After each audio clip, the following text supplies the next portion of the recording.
안녕하세요, 히어로 플래닛의 미토입니다. 이제 7월에 앤트맨과 와스프의 개봉이 예정되어 있는데요. 인피니티 워 이후 첫 영화이기 때문에 상당히 중요도가 높지 않을까 싶습니다. 인피니티 워에서 앤트맨이 왜 출연하지 않았는지도 설명이 되지 않을까 싶은데요. 이 영화의 이해를 돕기 위해 개봉 전까지 4개의 앤트맨 집중 조명 영상을 보여드리고자 합니다. 우선 그 첫 번째, 주인공 앤트맨에 대해서 이미 많은 분들이 알고 계시겠지만 한 번 더 정리해보도록 하겠습니다. 스카냉은 MCU 세계관에서 유일한 2대 히어로입니다. 2015년에 개봉한 앤트맨 영화에서 마이클 더글라스 배우가 맡았던 행크 핌이 1대 앤트맨이었고, 스카냉은 그 뒤를 이은 2대 앤트맨이죠. 와스프 역시 행크 핌의 아내였던 자넷 반 다인이 1대 와스프였으며, 그의 딸이자 스카냉의 연인인 호프 반 다인이 이번 영화에서 2대 와스프로 활약할 예정입니다. 1대 앤트맨인 행크 핌은 자신이 발견한 핌 입자 기술로 앤트맨 수트를 개발하고 여러 테러와 범죄를 막았으며 쉴드의 컨설턴트이자 주요 간부로 활동했습니다. 때문에 우리에게 익숙한 이전 세대의 쉴드 멤버인 패기 카터와 하워드 스타크하고도 인연이 있었죠. 아내 자넷 반 다인에게 와스프 수트를 만들어준 후 1대 앤트맨과 1대 와스프를 활약하던 중 소련 극단주의자들의 ICBM을 막기 위해 소형화하던 과정에서 퀀텀 렐름으로 와스프가 사라지게 되었고, 행크 핌은 앤트맨의 활동을 그만두게 됩니다. 그리고 그 사건은 딸 호프와의 관계에도 악영향을 끼치게 되죠. 이는 호프가 어머니의 성을 따르게 되는 계기가 되기도 합니다. 어쨌든 이 와중에 쉴드에서는 핌 기술을 무단으로 복제하려 했고, 행크 핌은 결국 쉴드를 탈퇴하게 됩니다.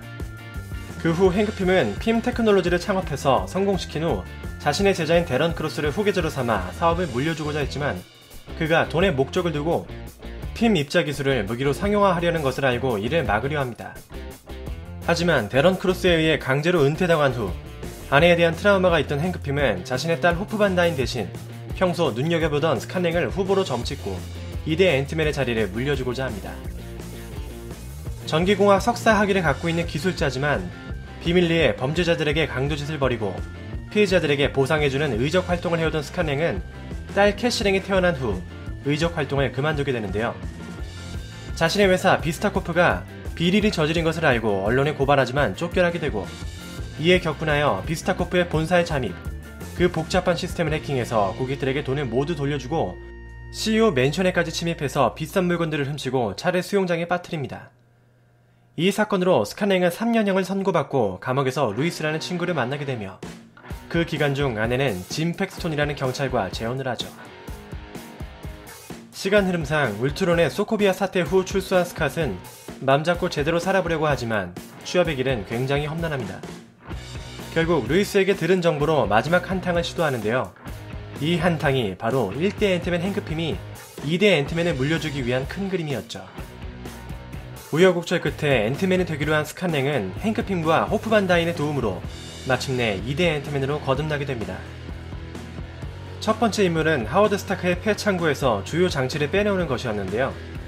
하필 그 창고가 극비리의 어벤져스 기지로 업그레이드된 상태였고, 이때 어벤져스의 멤버 팔콘과 대면하게 됩니다.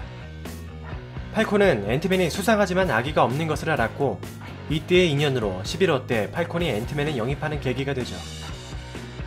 그 후 앤트맨은 핌 입자 기술을 무기로 상용화하려던 데런 크로스의 계획을 막기 위해 나섰고, 옐로우 자켓 수트를 착용한 데런 크로스와의 전투에서 승리합니다.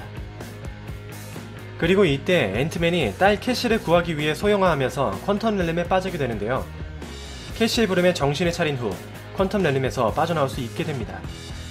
이를 통해 행크 핌은 퀀텀 렐름에서 다시 돌아올 수 있다는 사실을 깨닫게 되죠.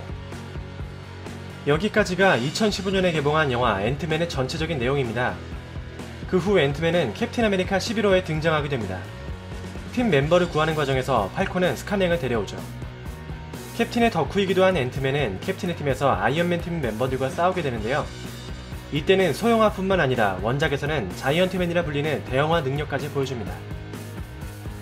그렇게 캡틴과 윈터 솔저를 탈출시킨 후 라프트 감옥에 수감되는데요. 이후에 무사히 다시 탈출에 성공하는 듯하죠. 어벤져스 인피니티 워에서는 블랙 위도우가 호크아이와 앤트맨이 가족 문제로 힘겨워하기에 소코비아 협정문에 서명한 후 잘 지내고 있다며 그들의 부재를 설명해줍니다. 타노스의 스냅으로 아내 맥이나 딸 캐시가 죽었는지는 알 수 없으나 우선 스카냉은 살아있는 걸로 봐야겠죠. 어벤져스4의 등장이 확정되어 있고 어벤져스 3에서 볼 수 없었던 주요 히어로들이 4편에서 활약할 것이라는 루소 형제 감독의 발언이 있었기 때문입니다.